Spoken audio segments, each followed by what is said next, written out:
Okay, everyone, get this. Blizzard is under investigation and Epic Games have already lost. That's quite the statement, and here's essentially what's going on, right? Regulators across the EU are now holding some of the biggest companies in gaming accountable for dark patterns and exploitative consumer practices, meaning, in this case, Blizzard and Epic. And what's big is that 2026 may actually be when the tide turns here, and that's because the EU is preparing one of the largest legal rollouts on digital consumer rights in years, and it is one that could change the face of gaming globally. So today, we've got a fairly big story to dive into. Last year we covered the EU's move against virtual currency when the European Consumer Organization laid out key principles for handling digital currencies under existing EU law. And as it turned out, that whole thing was really contentious, and that's because they hadn't consulted with the games industry before they made their claims, but they also hadn't consulted with, other EU bodies who are basically working in the same area of policy. So it was all a little bit of a mess, but the reason why we're here today is because things have actually changed. You see, in the last few weeks, we've seen that those principles may not have been needed to take on every bad practice, and that's because regulators are already going after major companies like Blizzard and Epic, and they're doing so under existing law. And the first bit of this story is that specific targeting. We'll start off with Activision Blizzard, because they're in hot water with Italy's competition regulator, who have opened up investigations into the use of dark patterns in mobile games. Of course, dark patterns are basically all the manipulative bullshit that you find in games like that. And specifically, we're talking about Diablo Immortal and Call of Duty Mobile. They're under scrutiny for, quote, engaging in misleading and aggressive practices, as well as breaching consumers' contractual rights. Which doesn't sound too good. Now, the allegations run through the usual assortment of things, right? That's the FOMO-driven pop-ups for limited events, obfuscating currency packages, all of the usual dark pattern bullshit that we see in mobile games. But things actually get a little bit more specific. You see, the Italian regulator argues that these games are implicitly targeting kids through lax parental controls. Their use of implicit is real fascinating there. You see, those controls aren't set to maximum protection by default, and they come after the user has already been pressured to surrender over control of their personal data and their refund rights. Lovely. Now, if the regulator finds that these games breach Italian law, then they can demand changes or levy fines. And that is exactly what just happened to Epic Games. And we got the Dutch to thank for it. So, Epic just lost their appeal against a 2024 €1.1 million fine, which is really not that much, but it was a fine from the Dutch Consumer Authority. Now, that case was centering on FOMO tactics and timed sales targeting children. Lovely stuff. Obviously, €1.1 million is not that much to the makers of Fortnite, right? They probably made that back in the time that it took for us to write this script. Not probably, definitely. But the fine is not the real story here. The regulator insisted that Epic stop using countdown timers that didn't actually mark content being removed from the game. And it's something that we see all over the internet and games and sites, basically fake countdown timers. It's horrible. I absolutely hate it. So, well, I think it's good that it's actually being looked at. I mean, if a countdown timer reflects reality, then sure, fair enough. If it's just fake bullshit made up to manipulate people's psychology, yeah, that is actually unfair, and I don't think companies should be allowed to do that. So the way to take this is that the first fine is basically just a warning shot. The real threat is demanding compliance with regulator-led changes. That would be a true threat to the bottom line. And 2026 is the year where those demands across the EU are very much about to be supercharged. This is the bit that will truly matter at scale and bring this beyond little small things in individual countries. Now, a while back, I realized something comfortable that I'm sure you've experienced as well, and that's my phone stopped being a tool. It wasn't helping me anymore, it was just filling time. And that's where I found that today's sponsor, Shortform, is amazing. And I'll talk you through it with a real example. You've probably heard the term Machiavellian as a sort of insult, but often, said with people having not actually read a page of the man himself. So I went through Shortform's guide on the prince.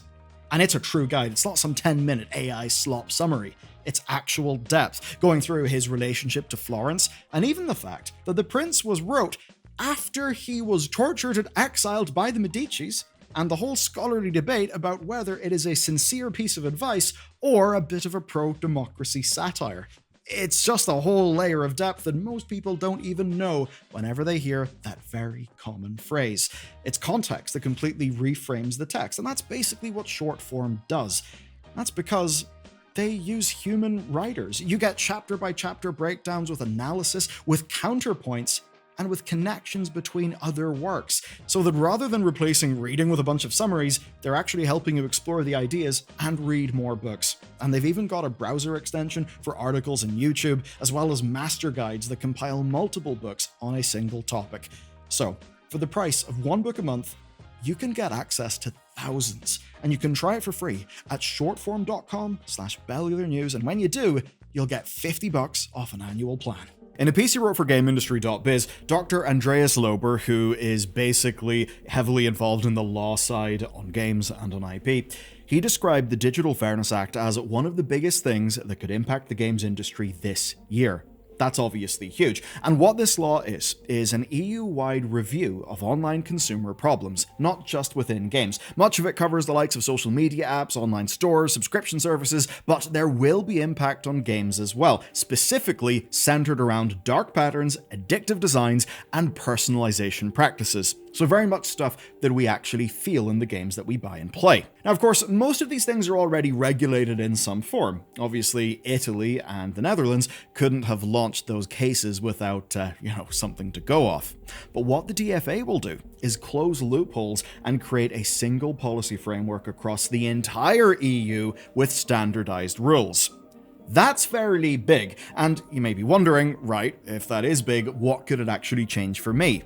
Well, the proposal went through public review in 2025, and we're not going to know the final results until the legislation is issued, but we can see what it's interested in, and that means we can see what bits could actually matter to us. The big one. The European Consumer Organization principles that we talked about in the channel last year could become enforceable law.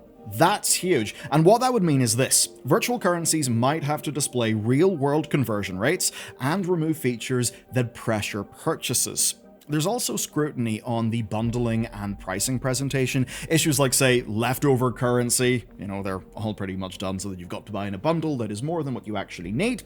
Also on pity timers that encourage mass spending, on pay to skip, and on pay to win models. So there could actually be solid stuff that could be enforced on all of those fronts. And the sort of change you would see is basically more upfront information, better parental controls built in, and better withdrawal and refund policies, which I think is perhaps the major bit, especially the likes of the refund policies. But what's important to recognize here is that this is a holistic review. So they're looking at skin gambling, loot boxes, and even consumer protections around games whenever they end service. I mean, in a way you could see that as the Stop Destroying Games campaign goals, but approached from the perspective of contract law. Essentially, better terms could entitle refunds if a game shuts down early. I mean, recently we actually had a fun little case in the UK where it turns out if you were to steal someone's virtual currency, so if I somehow stole all of your RuneScape gold, that would actually be me stealing your property. Which does kind of raise the question, what happens if that thing shuts down, including all of your virtual currency? Anyway, obviously UK, not EU, but it's a little spicy, so I thought I'd bring it up. Now, where it gets fun is there's quite a knock-on effect on other areas of interest, not just the kind of free-to-play microtransaction mobile game hell.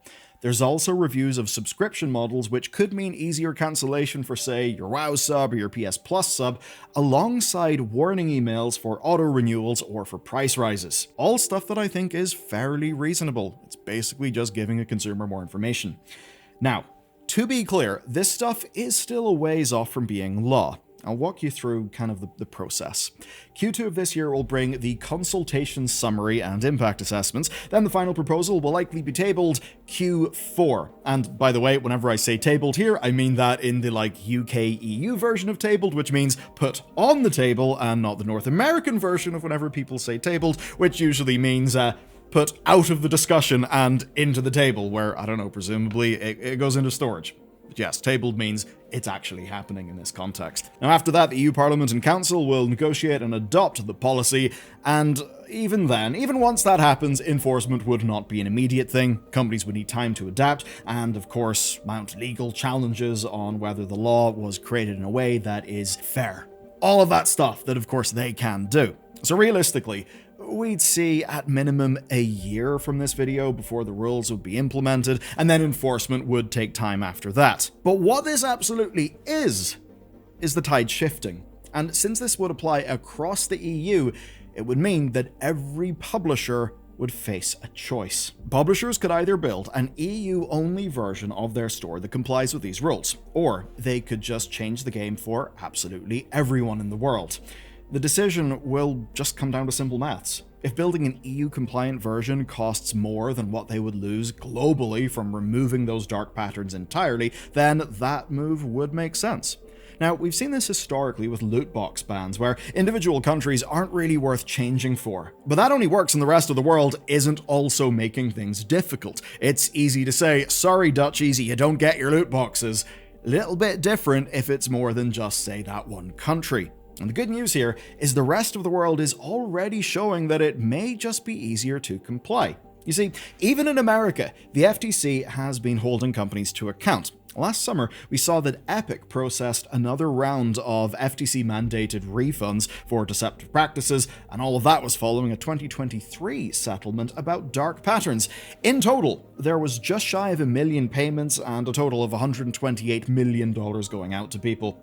Then, similarly, Cognisphere, the makers of Genshin Impact, well, they settled over alleged deceptive loot box odds, obfuscated rewards, and data collection violations. All lovely stuff. It only cost them $20 million in fines. They then updated their store to show premium currency and loot box costs in real money, and they've also got to age verify users and can't sell loot boxes to under 16-year-olds. Now, in both of those cases, what we saw is that pressure from regulators brought companies to the table to actually make changes through settlements.